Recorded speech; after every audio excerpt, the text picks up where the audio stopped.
Holiday warriors, the most wonderful time of the year is here, and it's a whirlwind of shopping, cooking, and trying to figure out how to untangle those Christmas lights or holiday lights. But have you thought about your dog? Today we're going to dive into some last minute tips that will help you pup enjoy the holiday season without losing their marbles and without you losing your marbles. So let's make this a good holiday season, and let's jump right into the tips that will help you make your holiday season go smoothly, whether it's decorating, getting gifts together, having family over. I'm going to give you all the scoop on that. Let's jump right into it. First up, let's talk about your dog's feelings. Yes, your dog's feelings. Holidays can be overwhelming for your dog. It might feel they may feel anxious. So you know, the little uncle who shows up uninvited and starts to embarrass and tell embarrassing stories. Maybe they're all loud and things of such. You want to take in consideration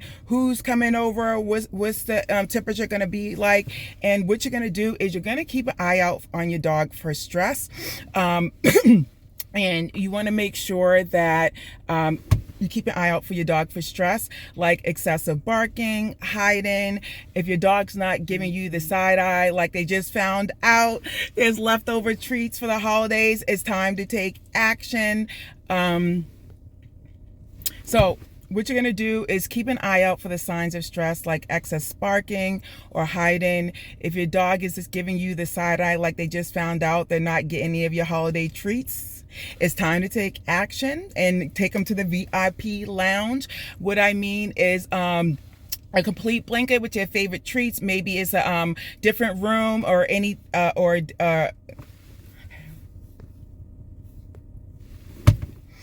First up, let's talk about your dog's feelings. Yes, your dog's feelings. Holidays can be overwhelming for some dogs. They may feel left out. Some dogs may feel anxious. You know that one uncle that comes over and they get loud. They tell all those embarrassing stories. Yes, your dog may get anxious about that. Or if you have loud family members or just people, a whole bunch of people being in the house that they're normally not accustomed to. So what can you do? You want to observe your dog's mood first. Keep an eye out for your stress signals like excessive barking, hiding. If your dog is giving you like the side eye, like what is going on here, it's time for you to take action and take them to the VIP lounge. What am I talking about? You want to have a room that's off to the side or somewhere, a basement, where they can decompress and calm themselves down.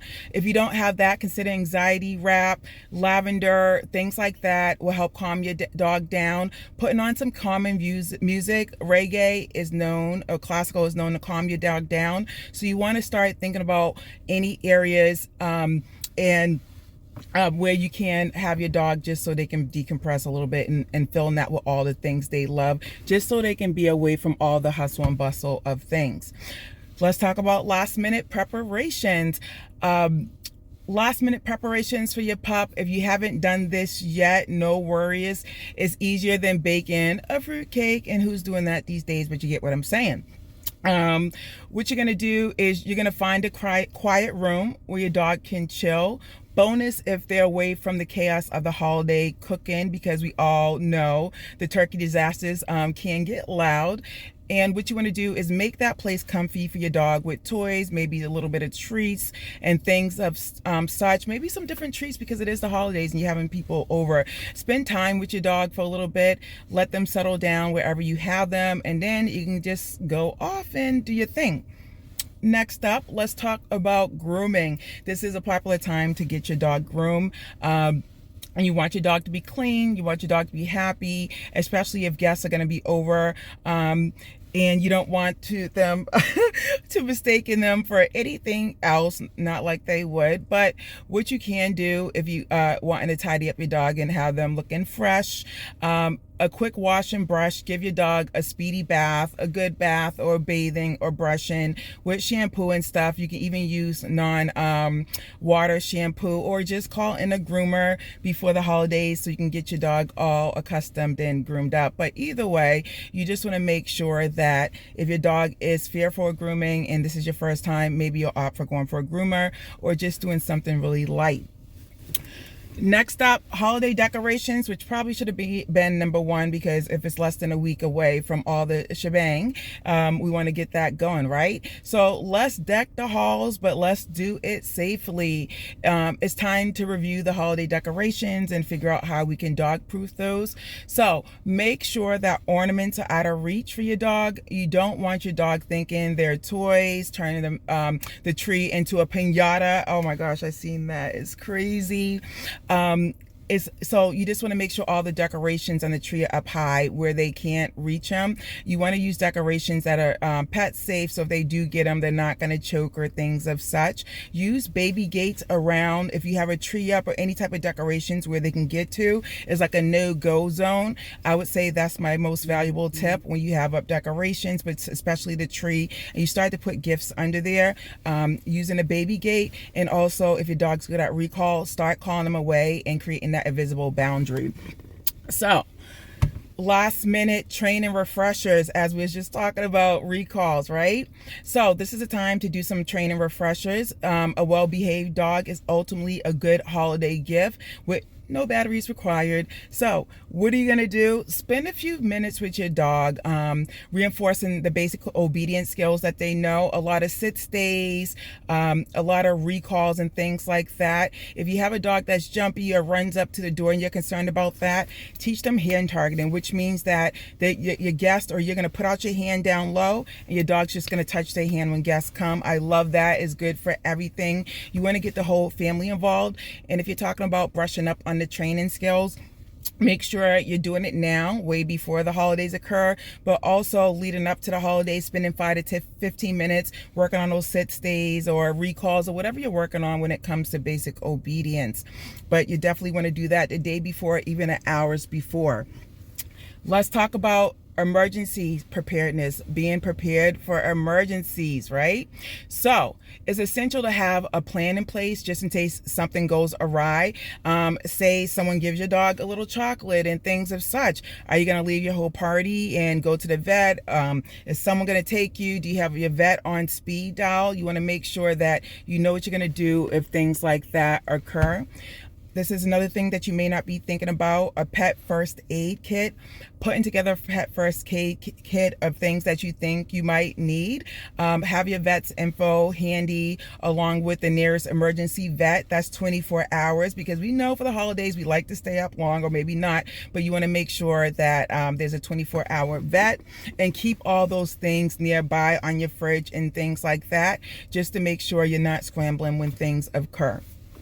So let's talk about holiday special treats. I think we talked about that a little bit before, but keeping your dog busy for the holidays when people aren't around. Yes, you can make them treats and things of such, but you want to start to think about what's going to keep your dog engaged the longest, right? So if you're going to have guests over, or say the kids are open up gifts for the holidays or things of such, you don't want your dog to get involved. What is going to keep them engaged the longest? Is it a Kong? Is it a snuffle mat? The simple DIY trick I love to do is taking a handful of treats or kibble, tossing it, and just let them go on a search fest. That's going to keep them engaged the longest. I love licky mats because they don't have to chew. They're just licking. If your dog's into like collagen bones chewing, think about what your dog's into, what keeps them engaged the longest, and when you have guests over, you're going to give that to them. Having your dog not have anything to do is just going to cause them to roam around, get into stuff. And if you want to think about it, if I was to say to you, give me your phone and just go in that room and sit there, you're going to start to get into stuff. Think about it that way. When you take away the things you like to engage in the longest, not that you get into trouble, but you start thinking about stuff, doing stuff. But dogs, they get into stuff. So that's the best way to figure out how to keep them out of trouble, is thinking about what's going to keep them engaged the longest. Talking about socialization, pup skin, like I said, guests coming in turn into a little tornado or and things like that. So give your guests a heads up on how you would like them to greet your dog calmly. Maybe bring some treats to make it fun, but either way, your guests are going to put their hand down low. Your dog's going to touch their hand, and you can start calling them away. If you're off preparing and you're not going to be there and your guests are just going to walk in, stay on the hair route. I call it the hair route, where you're going to listen for when guests are coming in and start to call your dog away, and immediately you're going to give them whatever it is, whether a bone, things as such, so they can start to enjoy on that. And like I said, you're going to create a cozy area and a distraction-free zone for your dog, just so that there may be guests that do not like dog. Maybe they're little kids that are coming over. But either way, make sure you have that zone set up. And so those are the quick tips that are going to get you through the holidays, since it is around in less than a week. So I hope that gave you some valuable insight into how to quickly prepare for the holidays and be safe with your dog. And I'll see you next week with another great topic. Bye.